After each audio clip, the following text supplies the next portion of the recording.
Today we are going to make some spicy Korean udon fried noodles. Oh, they are so yummy. And the ingredient is kimchi, the kimchi that I made about 2 weeks ago. The main ingredients for this dish, of course, are the udons. I'm going to use 2 frozen packs that I have already thawed.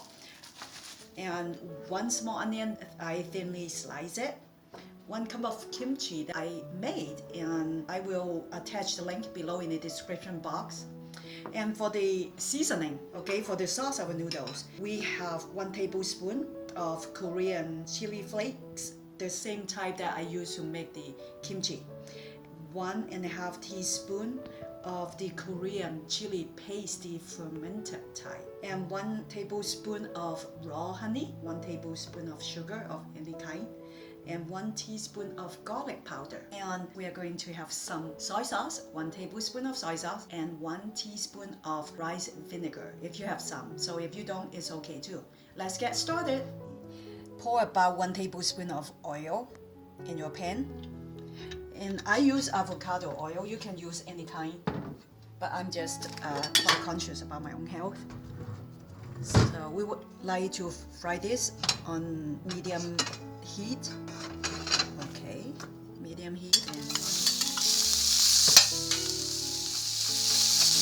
have been cooking the onion for about 5 minutes. You want the onion to get a little soft before you put in the kimchi. So now it's kimchi time. So you would like to cover it up for another 5 minutes so that the onions get the flavor of the kimchi. Let's cover it up. It has been 5 minutes. We're going to put in our udon now. My udon has been cooked. I got this out of the frozen section from my local Asian store. So if you from the shelf, you probably have to pre-cook it. And then once the udons are here, you know what? I'm going to switch chopstick. You want to kind of loosen the noodles before you pour in the seasoning, so that the noodles can absorb as much flavor as possible to make the dish really yummy. Okay, we're ready for the seasoning now. I'm going to put in the soy sauce and rice vinegar first. 1 tablespoon of soy sauce, 1 teaspoon of rice vinegar. If you have none, it's okay, because you don't want to use white vinegar. Rice vinegar is a lot less acidic compared to white vinegar, so you don't want to make this dish sour, as kimchi has a little sourness in it due to the fermentation. So next you want to put in the seasoning. Get ready. Okay. I don't think the order of how you put the seasoning matters, so just pour everything in. But you do want to mix everything very well. Chopstick comes in really handy, especially when you are making a noodle dish. This is really a very quick dish to make and is very yummy.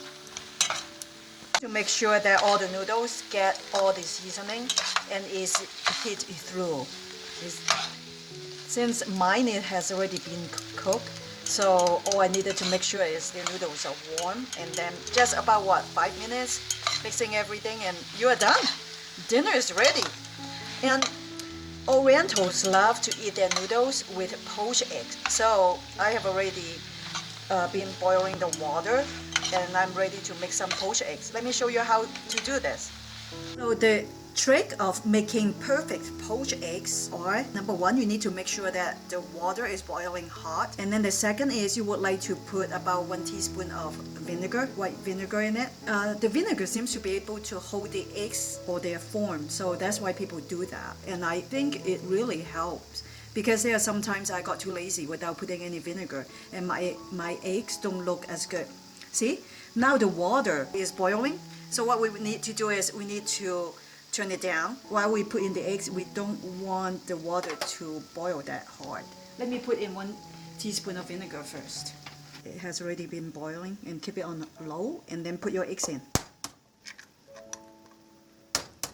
You want to pour in about 3 to 4 inches of water in the pot. You don't want to have about 1 inch of water. If not, your eggs will come out quite flat. It's still edible, but it's just they won't look as pretty. Okay, and cook about for 3 minutes. Inside will be soft, outside will be warm. So after 3 minutes, this will be done. In 3 minutes, and these 3 poached eggs are ready. So you would like to use a slotted utensil to get the eggs out. See how perfect they look? If you like it to be firmer, you can drop it back for about 30 seconds longer, or even a minute. It depends how firm. This looks kind of not firm enough for me, so I probably will put it back for 30 more seconds.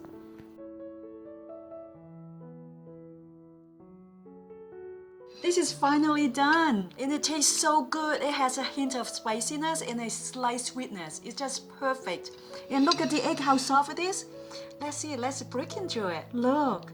Whoa! If you like recipe like this, please subscribe to my channel. If you have any questions, check out my description box. I will also link the recipe that I found from the internet.